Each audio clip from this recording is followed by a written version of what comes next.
بسم اللہ الرحمن الرحیم۔ روشن پاکستان کے ساتھ میں ہوں علی احمد ساگر، اور آج ہم نے بات کرنی ہے ریلوے کے حوالے سے۔ ریلوے کی تاریخ کے حوالے سے ہم بات کریں گے۔ اس کے لیے میرے ساتھ آج جو شخصیات موجود ہیں ان میں سینئر صحافی غلام حسین شاہد صاحب اور شاہد عمران بھٹی صاحب میرے ساتھ موجود ہیں۔ جی غلام حسین شاہد صاحب کیسے ہیں سر؟ ٹھیک ماشاءاللہ، آپ سنائیں علی احمد صاحب۔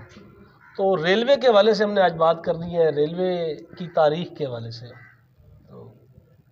سب سے پہلے تو میں علی احمد ساگر صاحب سی او روشن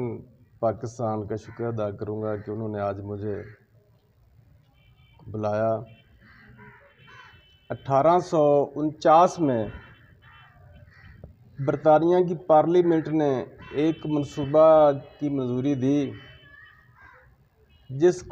کا ریلوے کا نام دیا گیا، اور انگریز جو یہاں تاجر کی حیثیت سے آئے تھے اور ایسٹ انڈیا کمپنی کی بنیاد رکھی تھی۔ 1857 سے پہلے بھی انگریز پورے برصغیر پر اپنے قدم جما چکے تھے، بالکل اور 1849 جو پہلے میں ذکر کر چکا ہوں کہ ریلوے کی باقاعدہ منظوری کا آغاز کیا گیا، اور 16 اپریل 1853 میں برصغیر میں انگریز پہلی ٹرین جو ہے نا علی احمد صاحب بالکل وہ چلانے میں کامیاب ہو گیا۔ اور 1853 کے بعد جب 1857 کی جنگ آزادی جو اس وقت انگریز، میں تو یہ سمجھتا ہوں کہ انگریز پورے ہندوستان پر قابض ہو چکے تھے، جو دہلی کی مرکزی حکومت تھی مغل خاندان کی، وہ برائے رسمی طور پر ایک حکومت چل رہی تھی، لیکن اس کے دسترس میں کوئی اسٹیٹ نہیں تھی اور اس کی اپنی کوئی طاقت نہیں تھی۔ ایسے ہی تو بہادر شاہ ظفر کو اس کے جرنیل بخت خان نے بھی کہا کہ ہم یہاں سے فرار ہو سکتے ہیں جب ہم انگریزوں کے مقابلے کے لیے، یعنی کہ اس نے شہنشاہ ہمایوں کا بھی حوالہ دیا جب اس نے شیر شاہ سوری سے شکست کھا کر وہ ایران بھاگ گیا تھا، اور کچھ عرصے کے بعد دوبارہ پھر ہندوستان پر حملہ ہوا تو پھر وہ کامیاب بھی ہو گیا۔ لیکن 1857 کی جنگ آزادی کی ناکامی کے بعد انگریز مکمل طور پر ہندوستان پر قابض ہو چکے تھے۔ ایسے ہی تو جہاں انگریزوں کے نقصانات بھی ہیں وہاں انہوں نے بہت فائدے بھی پہنچائے۔ یہ 1853 میں جو 16 اپریل کو انہوں نے ٹرین چلائی تھی، اس کا بڑا مطلب ایک شاندار، یعنی کہ ہندوستان میں یوں کہہ لیں کہ ایک ترقی کی جو ایک نئی منزل تھی نا، اس کو وہ پانے میں کامیاب ہو گیا، تو لوگوں نے اس کو سراہا بھی۔ ہم اس وقت منڈی صادق گنج میں کھڑے ہیں۔ اس ریلوے اسٹیشن کی جو بنیاد ہے نا وہ 1892 میں اس کی تعمیر جو تھی نا وہ مکمل ہو گئی تھی۔ یہ اتنا بہترین منصوبہ تھا اور اتنا منافع بخش منصوبہ تھا کہ یہ ریلوے اسٹیشن منڈی صادق گنج پر ایک بہت بڑا گودام ہوا کرتا تھا علی احمد ساگر صاحب۔ اس ریلوے اسٹیشن سے کراچی کو بہت مال جاتا تھا، اور بہت بڑا گودام اب بھی موجود ہے جو حوادث زمانہ کی نظر ہو چکا ہے، اور محکمہ ریلوے کے جو ذمہ داران ہیں وہ اس ریلوے کے امین تو تھے، لیکن وہ امین کی بجائے بددیانت بن گئے۔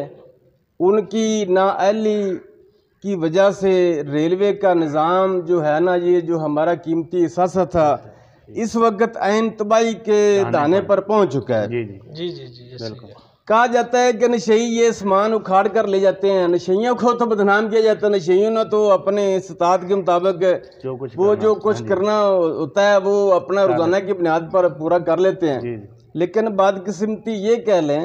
کہ محکمہ ریلوے کے جو ملازمین گھروں میں بیٹھ کر تنخواہیں لے رہے ہیں وہ اس کی حفاظت تک نہیں کر رہے۔ چاہیے تو یہ تھا کہ وہ اس کی چلو کم سے کم یہ ریلوے چل نہیں رہا تو اس کے جو ہیں وہ لائنیں اکھاڑی جا چکی ہیں، پتہ نہیں یہ دفاتر کا برا حال ہے، بلڈنگ خستہ ہو چکی ہے، جو اس کے سائڈ پہ لائن تھی وہ بالکل ختم ہو چکی ہے، لوگ اسے اکھاڑ کر لے گئے ہیں، اور اب ظلم یہ ہے کہ ریلوے کی لائن کو بھی اکھاڑا جا رہا ہے، اور یہ کچھ زیادہ عرصہ نہیں گزرے گا تو یہ لوگ جو ہے نا وہ افسروں کی ملی بھگت سے یہ ریلوے لائنوں کو بھی اکھاڑ کر لے جائیں گے۔ بالکل یاد رہے کہ جس طرح غلام سنگھ شاہد صاحب نے بات کی ہے کہ 1653 میں یہ سب سے پہلی جو ٹرین برصغیر میں چلائی گئی ہے، تو اس ٹرین کے چلنے سے لوگوں میں جو خوشی کی لہر دوڑی اور لوگوں کو جو فائدہ ہوا وہ یہ تھا کہ ہمیں تجارت کے لیے جو سامان کے لے جانے کا ایک بہت بڑا ذریعہ بن گیا، یعنی سلک، کاٹن اور دیگر جو چیزیں وہ جب ایک سے دوسری جگہ اور لمبے لمبے سفر پہ پہنچانا اتنا آسان ہو گیا کہ لوگوں میں ایک بڑی خوشی کی لہر دوڑی۔ یہ ایک بڑا کامیاب منصوبہ تھا، اور ایک با حفاظت سفر جو تھا وہ صرف ریلوے ہی تھا کہ ریلوے میں لوگ جب سفر کرتے تھے تو وہ اپنے آپ کو سیف اور حفاظت میں سمجھتے تھے لوگ۔ آج ہم چونکہ کھڑے ہیں بہاول نگر کے ریلوے جنکشن پہ، یہ ریلوے جنکشن تقریباً 15-16 سال سے بالکل اسے بند کر دیا گیا ہے۔ پورے ملک میں دیگر جگہ پر ٹرینیں چل رہی ہیں، لیکن یہ جنکشن بہاول نگر جو ہے یہ مکمل طور پر بند ہے۔ اس کے بند ہونے کی وجہ سے آپ دیکھیں کہ پورا بارڈر ایریا، بہاول نگر ایک بہت بڑا ضلع ہے جس کی 5 تحصیلیں ہیں اور اس کا بہت بڑا ایک رقبہ ہے، لیکن اس کے بند ہونے کی وجہ سے سارے لوگ پریشان ہیں۔ اور بڑا ظلم جس طرح غلام سنگھ شاہد صاحب فرما رہے تھے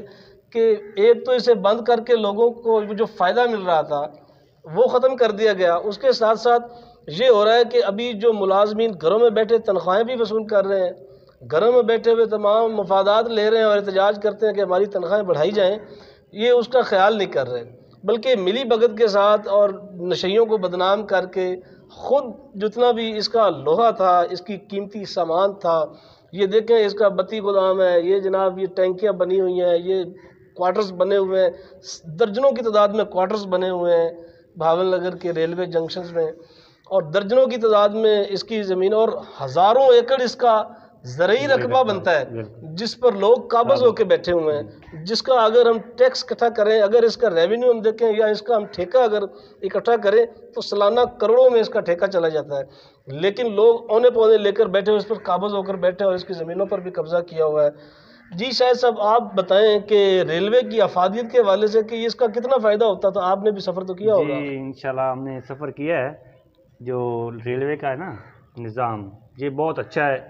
لوگ اس میں سفر کرتے تو اپنے آپ کو حفاظتی طور پہ وہ بہت اچھا سمجھتے ہیں کہ ہم اب ریلوے میں حفاظتی طور پہ سفر کر رہے ہیں۔ ریلوے ایک اچھا نظام تھا نا کہ ہمیں سامان لے جانا ہوتا تھا، بہت اچھا نظام تھا جی، ہم نے ایک جگہ سے دوسری جگہ جو سامان لے جانا تھا تو اس میں بہت اچھی یعنی کہ حفاظتی طور پہ سامان پہنچ جاتا تھا جی، یعنی لوگ جاتے تھے ہاں جی سامان لے کے، سامان جہاں سے بلٹی کروانا اس اپنی جگہ پر پہنچ جانا اور سیفلی پہنچتا تھا، ایسا نہیں تھا کہ آدھا سامان ٹوٹ جاتا تھا۔ ابھی تو بسوں میں جو ہے سامان جو لوڈ کرتے ہوئے بڑا مسئلہ بنتا ہے۔ جی بالکل۔ اچھا علی احمد ساگر صاحب، میں آپ کو یہ بھی بتاتا چلوں کہ کئی دہائیوں قبل یہ جو ریلوے کی اسٹیشن یا عمارتیں بنائی گئی تھیں، آج بھی ان کو دیکھ کر نا ہم ورثہ حیرت میں مبتلا ہو جاتے ہیں کہ کئی دہائیوں قبل یہ اتنی خوبصورت جو بلڈنگیں تھیں وہ بنائی گئیں، اور آج ان کا جو حشر کر دیا گیا ہے اس پر افسوس ہی کیا جا سکتا ہے کہ ہم اس قیمتی اثاثے کی حفاظت بھی نہیں کر سکے، اور الٹا اس کو ہم نے کھانے کا جو ہے نا وہ مجھے بنا رکھا ہے۔ صاحب میں یہ بھی آپ کو بتاتا چلوں کہ اس ریلوے اسٹیشن منڈی صادق گنج سے 3 ٹرینیں چلا کرتی تھی ماضی میں۔ پہلی جو ٹرین چلتی تھی وہ براستہ ہندو ملکوٹ، ابھور اور بٹھنڈا تک جاتی تھی۔ دوسری ٹرین جو چلتی تھی وہ منڈی صادق گنج سے یعنی کہ براستہ منڈی صادق گنج ریلوے اسٹیشن، وہ فیروز پور اور دہلی تک جایا کرتی تھی، اور جو ادھر سے جو ٹرین جاتی تھی وہ منڈی صادق گنج سے بہاول نگر، بہاولپور اور کراچی تک جایا کرتی تھی۔ تو میں علی احمد صاحب، وزیر اعظم صاحب، عمران خان صاحب سے اپیل کروں گا، اور جو محکمہ ریلوے کے جو منسٹر ہیں اس سے میں اپیل کروں گا، جو ریلوے کے چیئرمین ہیں اس سے میں اپیل کرنا اپنا فرض سمجھتا ہوں کہ خدارہ اس جو یہ قوم کا جو قیمتی اثاثہ ہے اس کی حفاظت کے لیے کم سے کم اپنا کردار ادا کریں، اور جو یہ ریلوے اسٹیشن بند پڑا ہے عرصہ دراز سے، اس کو دوبارہ چالو کر اس سے افادیت حاصل کی جا سکتی ہے۔ آج کا ہمارا تاریخ کے حوالے سے گفتگو کرنے کا مقصد ایک تو ہمارا ریلوے کی تاریخ کے حوالے سے آپ کو آگاہ کرنا مقصود تھا، اور دوسرا یہ تھا کہ اس ویڈیو کو بنانے کا مقصد یہ ہے کہ ہم حکومت وقت سے یہ مطالبہ کر سکیں کہ ریلوے جنکشن بہاول نگر جو عرصہ 15 سال سے بند پڑا ہوا ہے، اس کو دوبارہ بحال کیا جائے، اس کی جو رینوویشن کی جائے، اس کی جو ٹوٹی عمارتیں ہیں اس کو ٹھیک کیا جائے، اور اس ٹریک کو دوبارہ بحال کیا جائے تاکہ بہاول نگر کے لوگ اس سے مستفید ہو سکیں، اور اس کے ساتھ ساتھ جو اس کی ہزاروں ایکڑ جو اس کی زمین بنتی ہے اس کو حکومت اپنے قبضہ میں لے۔